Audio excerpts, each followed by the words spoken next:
Hello, I'm Dr. Gloria Ingram. I'm an educator, a parent, and the author of the book that you see in the background, Building Harmonious Parent-Child Relationships.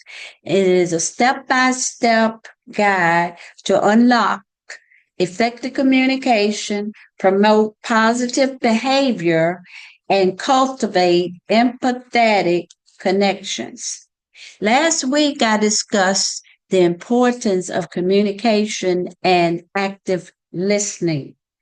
These are two things that are very important with having effective communication because it allows you to connect and trust each other as you are solving problems. Empathy is the foundation of communication. As you discuss a conflict or you try to make a plan for each other, this is when you will begin to trust and connect, and it will be an easy development to make plans with each other. But one of the reasons is you will get a chance to listen to what each person is saying, what they mean, and you don't have to guess. You will know because you would have listened and gotten their viewpoint. Now, as you are discussing and planning, usually you discover that you do have a lot of common ground. But if you are yelling at each other, raising your voice, not paying attention, not listening, you will lose that. And you may eventually have harsh feelings for each other. And it keeps you really from moving forward. You need to always start at the beginning and state what it is that you expect. And then you give the other person a chance to do the same thing. You may even solve the problem at the very beginning. Now, when you're dealing with the child, one thing you really want to keep in mind is never start with the problem.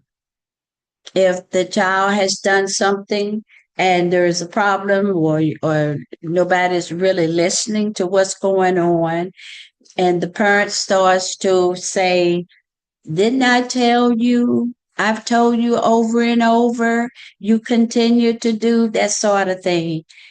You eventually, the child will just tune you out, won't even be listening to what you're saying because they feel like there's no hope, if you are over at the stove and yelling, you shouldn't do this, I told you this before, shouting, nagging, you are really creating another problem. Always keep in mind, you must have eye contact. That is so important because if you look directly at the person and they can see the whites of your eyes, they will know that you are listening to them. And that will help to them to talk more to you, be more trusting. And as you ask questions, you want to ask open-ended questions like, what do you think? What did you mean? Smile and nod. If you smile and you nod and make eye contact, then the parent or the other person can see that you are not upset. But if you're not paying any attention to them, they're looking at the back of your head.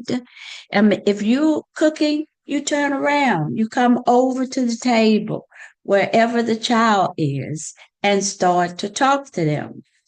You start always with, how was your day? And what did you do? What did you enjoy about your day? because then they're feeling that you do care something about them.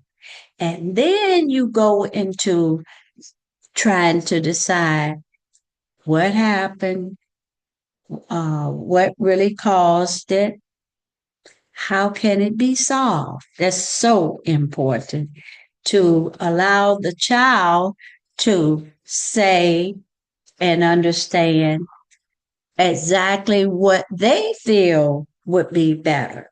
Usually, through your questions, you will get a chance to help that child or that person to see there could have been another way. Maybe what you did was not the only way. How do you feel about that? Why do you feel that what you did was the only way that it could be done? And through talking and you talk, he talks, other person talks, and you listen, this is something can be done even with parent to parent, not just child to parent. You want them to trust you, to know that you love them. You want your feelings to align. And they can't align if one is yelling and the other one is not yelling. You want to know that you really feel that maybe something can be done about that. Now, if this happens to be something that has happened before and it's been discussed by the family and it's written on the chart beside the table, remember the table strategy? And this has happened for a second time, then you have the child to repeat to you what's on the chart, what the family came together and promised would be done.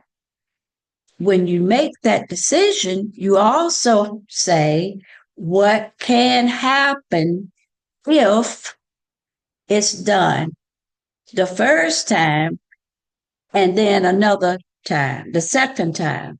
Maybe it was that you would take away the screen time for 15 minutes.